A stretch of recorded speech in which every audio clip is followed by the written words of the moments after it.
Hey guys, this is Aman Mittal welcoming you all to Daily News Nuts, an initiative of PrepNuts, wherein we shall be seeing all the important articles that an aspirant must go through from the exam's perspective. Today's date is 11th of May 2020, and we shall be seeing near about 10 articles from The Hindu, 2 articles from Indian Express, and 1 article from PIB. Without wasting much of the time out here, guys, let's see the front page of The Hindu. The front page has one news which gives us an update about the India-China relations. It says Indian-Chinese troops face off in Ladakh, Sikkim. तो recently दो incidents ऐसे हुए जिसमें Indian troops और Chinese troops के बीच में ऑल्टरकेशंस हुए और थोड़े बहुत स्कफल्स हुए। तो ये इंसिडेंट एक लद्दाख में हुआ और दूसरा नकुला सिक्किम में हुआ। 2017 में गाइस डोकलाम क्राइसिस भी हुआ था जिसमें सिमिलर काइंड ऑफ इंसिडेंट्स हुए थे जो कि चुम्बी वैली में हुआ था which is a tri junction of India, Bhutan and China. तो इस टाइप के border scuffles between India and China often देखने को मिलते हैं and the major reason behind them is the boundary is undemarcated. That means at various sections of the India-China border, a common agreement remains elusive. Nakula mapping point of view से important है तो मैं आपको map पे locate करके बता देता हूँ कि नकुला कहाँ पर है और साथ ही में चुम्बी वैली जहाँ पे 2017 में डोकलम इंसिडेंट हुआ था उसकी भी एग्जैक्ट लोकेशन क्या थी। सो गाइस ये सिक्किम का मैप है और ये नकुला है। So to easily identify it, you can see that this is Sikkim, this is Nepal, this is the Tibet region and here is the Nakula। जो 2017 में डोकलम क्राइसिस हुआ था वो चुम्बी वैली में हुआ था और वो चुम्बी वैली इस रीजन को बोलते हैं। So this is Bhutan and this is again Tibet. So this is the tri junction area जहाँ पे चुम्बी वैली है। Coming again back to the article, इस आर्टिकल में ज्यादा कुछ खास नहीं है, बस यहाँ पे लेटेस्ट एक बॉर्डर इंसिडेंट मेंशन्ड है जो आपके इंडिया चाइना रिलेशंस में एक अपडेट फॉर्म करता है। तो you should take note of it and also give some time to read about the BDCA, that is the border development and cooperation agreement, जो कि काफी एक सिग्निफिकेंट स्टेप था between India and China to amicably solve the border issues between both the nations. और साथ ही में 2014 में India ने असर्ट किया था कि China should adopt one India policy if it actually wants to solve all the border issues. Moving on to the next news now, page number 4, there's a small news on the collegium system. Collegium system ensures selection of competent judges. Vidhi centre for legal policy ने एक recent study conduct करी जिसमें ये सामने आया कि 68% of the advocates whom the Vidhi centre surveyed were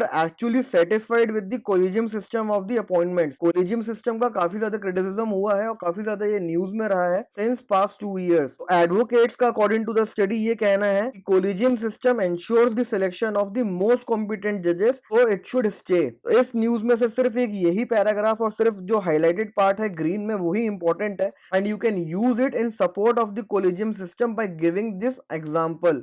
Moving further now onto the page number 5, trying up with todas to keep the virus at bay. Toda एक tribe है जो कि नीलगिरी हिल्स में है and it is famous for its own intricate designs जो कि वो embroidery में यूज करते हैं। सो रिसेंटली टोडास के इन स्किल्स को लेवरेज करते हुए मास्क का प्रोडक्शन हुआ है जिसमें टोडा डिजाइंस का यूज किया गया है। तो is a good news from the tribal development perspective कि ट्राइबल की स्किल्स को कैसे यूटिलाइज किया जा सकता है and with how can tribal get benefit and better prices for their skills. So this is an example which definitely will help you in paper 1 and in essay as well. तो guys ये छोटी सी news थी, इसमें से सिर्फ आपको इतना ही extract करना था। And now moving on to the editorial page, the first lead out here is the trends shaping the post COVID-19 world. ये एक बहुत ही एग्जॉस्टिव आर्टिकल है जिसको आप एक बहुत केयरफुल रीडिंग दें बिकॉज इस आर्टिकल में ना ही सिर्फ ग्लोबल करंट ट्रेंड्स डिस्कस किए गए बट ये भी इसमें प्रेडिक्ट करने की कोशिश करी गई है कि पोस्ट कोविड वर्ल्ड में ग्लोबल डायनेमिक्स कैसे चेंज हो सकती हैं। So in this article, the 4 trends selected are related to number 1 Asia, second is with respect to US, third Europe, China being the fourth, and the later part of the article discusses about the multilateral organizations and their relevance in the contemporary times and in the times to come. तो हम briefly इन trends को discuss करते हैं। The first is Asia. After 2008's global financial crisis, Asia showed its exceptional resilience power as it rebounded in an exceptional manner after the GFC crisis, that is the 2008 crisis. और अभी Covid pandemic के time पे भी Asia is the region which is the least affected apart from the Africa and it is the region which is most likely to emerge out quicker and in a more stronger way than rest of the regions of this globe. Second trend is with respect to the US. US was the country which was leading this globe since the end of the first world war, चाहे वो treaty of वर्सेले हो या league league of Nations हो, cold war हो, हर जगह US ने पूरे globe को लीड करा। But since it's interventions into Iraq and Afghanistan, उसकी जो डोमेस्टिक पॉलिटिकल विल थी और रिसोर्सेज थे, दोनों ड्रेन होना चालू हो गए and they went against the US tide. And since then what we have seen is that the US is trying to and since then we have seen is that the US is trying to contain itself, isolate itself from the emerging global issues like it did in the First World War time. इस trend में basically US का decline show हो रहा है कि जो उसका graph peak पे गया उसके बाद वो अब गिरना धीरे धीरे चालू हो रहा है, despite it being still the largest economy and the largest military power. The third trend talks about the Europe. Europe अपने ही इंटरनल चैलेंजेस में इतना ज्यादा परप्लेक्स्ड है कि वो अभी ग्लोबल लीडरशिप अज्यूम नहीं कर सकता, बिकॉज यूरोप की अगर अपनी प्रॉब्लम्स को देखा जाए so they are related not only with the financial crisis but also related to the political crisis, कि वहां पे यूरोपियन यूनियन की एक्सपेंशन ऑफ द मेंबरशिप की भी बात हो रही है by including the East European countries, और वहां पे ब्रेक्सिट की भी बात हो रही है। तो आप देख सकते हैं कि सिचुएशंस यूरोपियन यूनियन के साथ कितनी ज्यादा अभी परप्लेक्स्ड है, और इंट्रा यूरोपियन रिफ्ट जो है वो कितना ज्यादा हाइटेंड है इस वक्त। और ये जो रिफ्ट है ये क्लियर है राइट फ्रॉम द 2008 क्राइसिस, जो आप रिकॉल कर सकते हैं पिग्स से, that is Portugal, Italy, money and Spain, जो सबसे ज्यादा हिट हुए थे ग्लोबल फाइनेंशियल क्राइसिस से और जिन पर यूरोजोन ने ऑस्टेरिटी मेजर्स को इंपोज किया था। तो वो जो ऑस्टेरिटी मेजर्स तब इन पे इंपोज किए थे तब भी बहुत ज्यादा इंट्रा यूरोपियन रिफ्ट देखने को मिली थी। And the same case is now when the Italy confronted with the COVID pandemic, then the rest of the European country denied Italy medical aid and it was China जिसने finally airlift किया medical teams को और equipments को और Italy की help करी। So this is how the intra-European rift is highlighted. Last trend is with respect to the China. China has emerged stronger and assertive like never before. China जिसको US ने उसके rise में support करा था ये सोच के कि एक इंटीग्रेटेड इकोनॉमी बनेगी, एक अच्छा मार्केट यूएस को मिलेगा, वो आज यूएस का ही कॉम्पिटिटर है। So the relationship between the US and China has moved from the cooperation to the competition, और अब ट्रेड वॉर के थ्रू इकोनॉमिक डीकपलिंग की बात चल रही है। Simultaneously जो चाइना का बेल्ट एंड रोड इनिशिएटिव है, it's biggest strategic deployment into its foreign policy. तो जो यूएस ग्लोबल लेवल पे अपना लीडरशिप का रोल वेकेट कर रहा है उसको चाइना बहुत एग्रेसिवली और स्ट्रांगली ऑक्यूपाई कर रहा है। एंड इट इज प्रेडिक्टेड कि जो नेक्स्ट कोल्ड वॉर होगा आफ्टर द कोविड वो बिटवीन यूएस एंड चाइना होगा, unlike the previous cold war was between the US and the Soviet union. After these trends, there is talk about the fading international organizations. WHO की बात करी गई है, UNSC की बात करी गई है। ये हम रिपीटेडली देखते आ रहे हैं पिछले कुछ दिनों में कि WHO, UNSC, G7, G20 ये जो ऑर्गेनाइजेशंस हैं जो अभी तक बहुत ज़्यादा स्ट्रॉन्ग थी, ये इनकी लिमिटेशंस क्लियरली हाइट हुई है ड्यूरिंग द कोविड पेंडेमिक। अगर हम WHO की बात करें तो उसके पास फंड्स कॉन्स्ट्रेंट्स हैं, it lacks autonomy, it has now totally resorted on the voluntary contributions and has almost taken a back seat. Same is the case with the United Nations. United Nations has also become paralyzed. It is not for the first time कि United Nations को paralysis का attack आया है। जब cold war चल रहा था between the US and the Soviet, तब भी यूएन को काफी सेंसिटिव इश्यूज पे बैकसीट लेते हुए ऑब्जर्व किया गया था। So the same case is happening at present. There is total absence of multilateral response today. और फाइनली अगर हम उस रीजन की बात करें जो अभी तक हमने नहीं करी and which is again one of the most significant region of this world, that is Middle East. So as we all know that the energy sector has plummeted to a great extent. Oil prices negative territory में भी चली गई थी recently, और Covid pandemic के कारण economic activity across the world depress होगी। तो जो मिडिल ईस्ट रीजन है which is solely dependent upon the oil, and when oil is exceptionally depressed so there are high chances कि पॉलिटिकल इनस्टेबिलिटी देखने को मिले मिडिल ईस्ट रीजन में, because वहां पे जो रिजीम्स हैं वो ऑलरेडी फ्रेजाइल हैं और जो भी रिलेशंस हैं वो भी बहुत ज्यादा डेलिकेट और सेंसिटिव हैं। सो ये आर्टिकल आपको ग्लोबल डायनामिक्स का बहुत अच्छा एक आउटलुक देता है which you must have an idea about. It is a must read from our and. Moving now on to the next article, responding to COVID at grassroots. Recently हमने ये देखा था कि केरला ने अपना इन्फेक्शन कर्व फ्लैटन कर दिया है. The main credit for its success went to the Panchayati Raj institutions and its decades old social revolution. यहाँ पे ग्रास रूट लेवल इंस्टीट्यूशंस की ही बात करी गई है कि वो अपना रोल कैसे प्ले करते हैं और उनका इंपॉर्टेंस कितना ज्यादा है. Biggest reason behind the panchayati raj system being ineffective has always been 3F, that is functionaries, finances and functions. ना उनके पास फंड्स हैं, ना उनके पास फंक्शंस हैं और ना उनके पास फंक्शनरीज हैं जो कि फंक्शन करें, जो कि काम करें. तो ये जो 3F की प्रॉब्लम है पंचायती राज इंस्टीट्यूशंस के साथ, ये प्रेवलेंट है अक्रॉस द इंडिया. सिर्फ कुछ स्टेट्स हैं जिन्होंने थोड़ा बेटर करा है in comparison with the other states, but Kerala एक आउटस्टैंडिंग परफॉर्मिंग स्टेट है. तो जो फाइनेंसेस केरला गवर्नमेंट डिवॉल्व करता है अपने पंचायती राज इंस्टीट्यूशंस को, वो कंप्लीटली अनटाइड होते हैं और फ्लेक्सिबल होते हैं. मतलब उनमें कोई कंडीशन अटैच नहीं होती है कि वो फंड आप इस पर्टिकुलर चीज के लिए यूज करोगे. So panchayati raj institutions are free to use funds in the manner which they seem to be the best. So this is the first step towards the bottom to top approach. जैसा कि इस article में clearly mentioned है कि near about the 1/3 of the Kerala's plan funds, मतलब near about 30% of the planning funds that the Kerala has, it gives it to the panchayati raj institutions. Second thing that the Kerala has is its revolutionary Kudumbashree system, which encourages women to form self help group. तो ये self help groups को काफी ज्यादा empower करता है और ये पंचायती राज institutions के साथ self help groups को collaborate करने के लिए encourage करता है. तो basically इससे check and balances का system establish होता है और साथ ही में women का भी empowerment होता है, because SHGs जो हैं वो mostly women dominated होती हैं.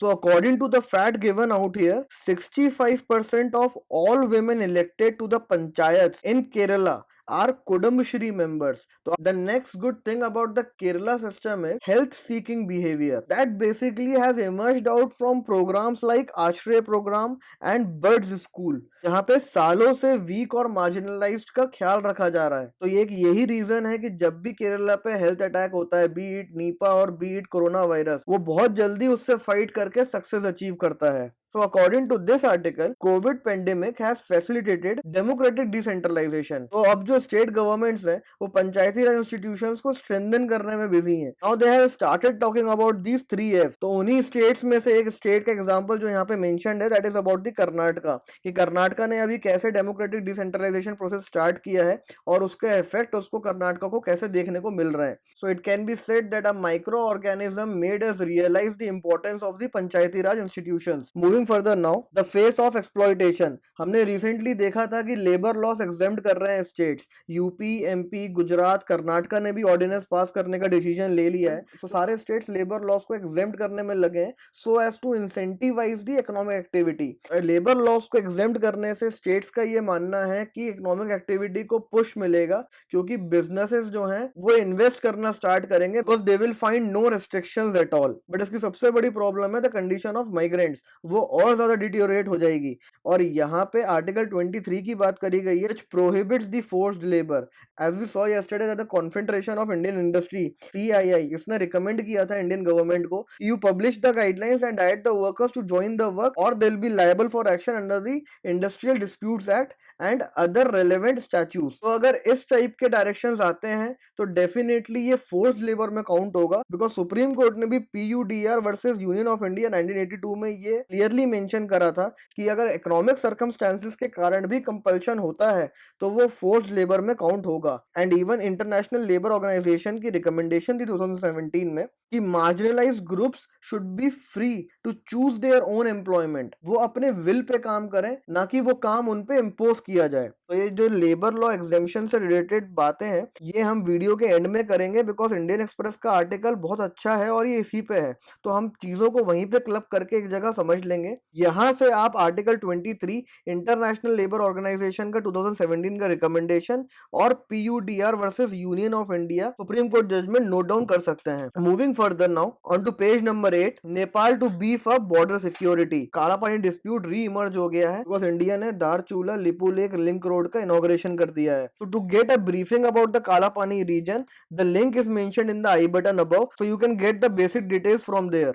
और आज का डेवलपमेंट ये है कि नेपाल ने ये बोला है कि हम अपने बॉर्डर एरियाज में सिक्योरिटी को बीफ अप कर देंगे या बढ़ा देंगे, बिकॉज हमारी वहां पे सिक्योरिटी आउटपोस्ट कम है। And it has strongly reacted and opposed the India's move by saying that the India has violated the fixed border principle. Moving further now, there is a good news out here that the NIV develops test to detect antibodies. The national institute of virology, जो कि पुणे में है, उसने Elisa test develop किया है जो कि antibody test है। रिसेंटली हमने देखा था कि रैपिड एंटीबॉडी टेस्ट किट्स जो कि चाइना की दो कंपनियां वुनफो और लिवजॉन से आईसीएमआर ने प्रोक्योर करी थी, वो इनकरेक्ट रिजल्ट शो कर रही थी और इस कारण से उन किट्स को अबैंडन करना पड़ा था। उसके बाद हेल्थ मिनिस्टर ऑफ इंडिया ने ये डिक्लेयर किया था कि by the end of May India will develop its own rapid testing kits and will not have to rely upon the import. So this is the new development that the NIV has finally created the ELISA test kits, which are the rapid antibody testing kits. To know the difference between rapid antibody test and the RT-PCR test, please click on the I button above. तो अगर हम ELISA test के बारे में बात करें, so don't be confused with the ELISA test of the HIV infection, because HIV infection को detect करने के लिए भी ELISA test का यूज होता है,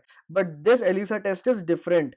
It is enzyme linked immunosorbent assay. The good thing about the ELISA test is कि वो 90 सैंपल्स एक बार में टेस्ट कर सकता है, वो भी सिर्फ 2.5 घंटे में, जिससे कोविड इन्फेक्शन का कम्युनिटी स्प्रेड को असेस करने में बहुत इजी होगा। और गवर्नमेंट का ये प्लान है कि जो 75 हॉटस्पॉट डिस्ट्रिक्ट्स है इंडिया में, वहां पे एलिसा टेस्ट को एक्सटेंसिवली यूज किया जाएगा to know the extent of the infection out there.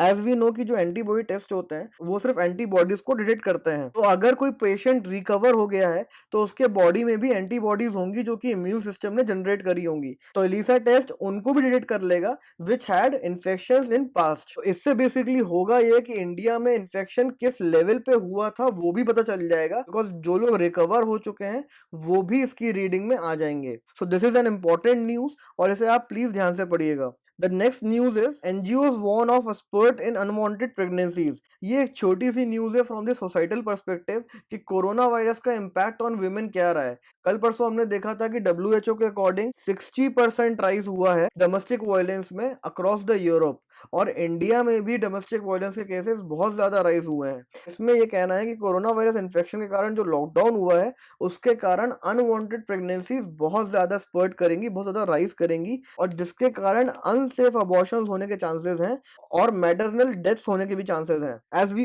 All are aware that women's agency in child birth is very weak. Women के पास रिप्रोडक्टिव राइट्स हमारे देश में बहुत लिमिटेड है, बहुत रिस्ट्रिक्टेड है। So in such a scenario the lockdown will burden them with the unsafe abortions and the maternal deaths. There is nothing else of relevance in this news. Moving next now, we come on to the page number 14.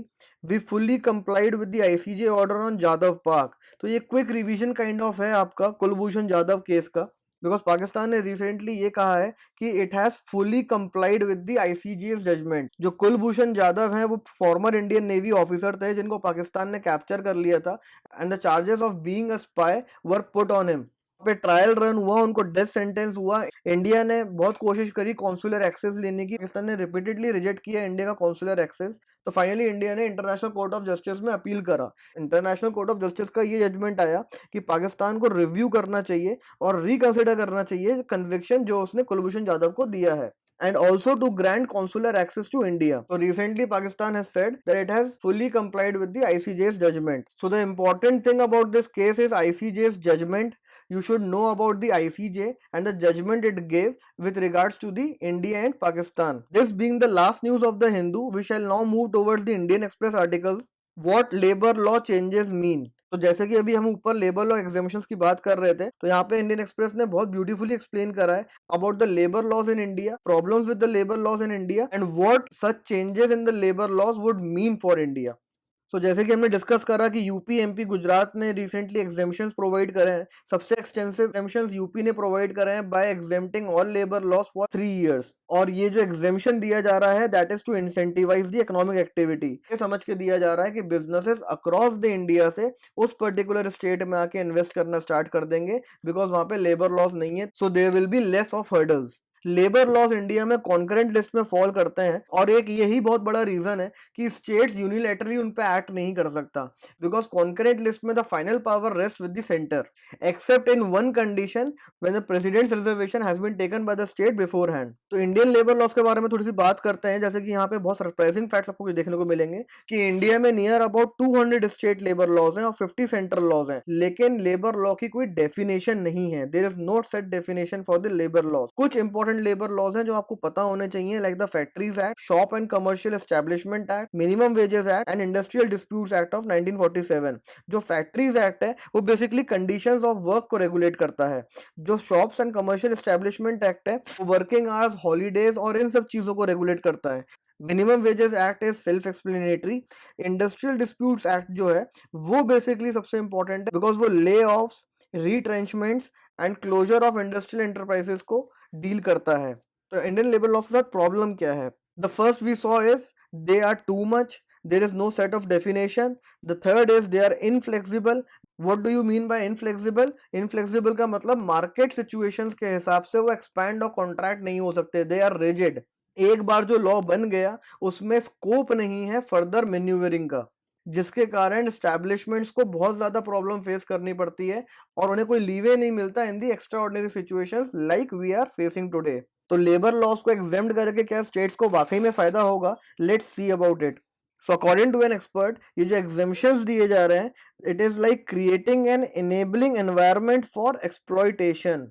और इन exemption से जो labour wages हैं वो definitely decline होंगी। अगर wages decline होंगी तो कंजम्पशन डिक्लाइन होगा, कंजम्पशन डिक्लाइन होगा, इकोनॉमी डिप्रेस्ड ही रहेगी, वो बूस्ट नहीं हो पाएगी।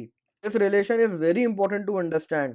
जो सेकंड कंसर्न है एग्जेम्पशन से रिलेटेड, वो ये है कि फॉर्मल वर्कर्स को भी इनफॉर्मल में कन्वर्ट कर दिया जाएगा and economy will eventually move towards informalisation. जिसको इतने सालों से फॉर्मलाइज करने की कोशिश करी जा रही है वो अब इनफॉर्मलाइजेशन की तरफ बढ़ेगी, बिकॉज आपने लेबर लॉ सारे एग्जेम्प्ट कर दिए हैं। So the conclusion of this move is that the employment will not increase, the demand will not increase, the wage will not increase, and actually it can result into the opposite, that is the depressed economy. So give some time to this article because it is important, and also pay attention to this infographics because यहाँ पे mention किया गया है कि बाकी countries ने क्या steps लिए हैं। जैसे यूके ने डिसाइड किया है कि वो 80% यूजुअल वेज 4 महीने तक सबको देगा। सिमिलरली उन कंट्रीज का भी यहाँ पे एग्जांपल मेंशन्ड है जिनका इकोनॉमिक स्टेटस इंडिया के बराबर है, that is they are developing in nature, like Vietnam and Bangladesh, which you should know as an examples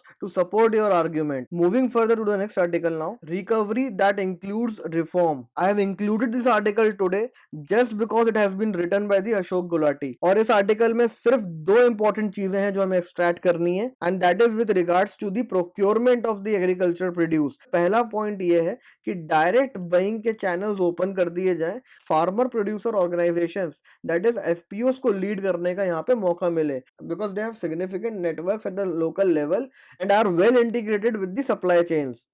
second यहाँ पे आइडिया है अबाउट द प्राइवेट मंडीज कि एपीएमसी में सेल करने का जो रेस्ट्रिक्शंस हैं उन्हें ईज डाउन किया जाए और प्राइवेट मंडीज को एनकरेज किया जाए ताकि हार्वेस्ट की सेल्स में प्रॉब्लम ना आए और फार्मर्स को भी बेटर प्राइसेस फेच हो। And the last point is with regards to the PDS, wherein he says that the government should move towards cash transfers. तो कुछ states like MP and UP ये already in lines पे काम कर रहे हैं और रेस्ट ऑफ द स्टेट को भी करना चाहिए, because after migrants now farmers should not be affected with the lockdown. Now let's see our last article from the PIB, Mission Sagar. So Indian naval ship Kesari, it has departed for Maldives, Mauritius, Seychelles, Madagascar and Comoros to provide food items. ये India का एक outreach initiative है mission Sagar, जिसके through India assistance provide कर रही है इन countries को जो कि इंडियन ओशियन में लोकेटेड है, and this mission is part of Sagar, that is security and growth for all in the region, जिसको इंडिया बहुत एक्टिवली परस्यू कर रहा है। तो being the first responder in the region, India is trying to reenergise its existing bonds. That was all in the daily news nuts of the day.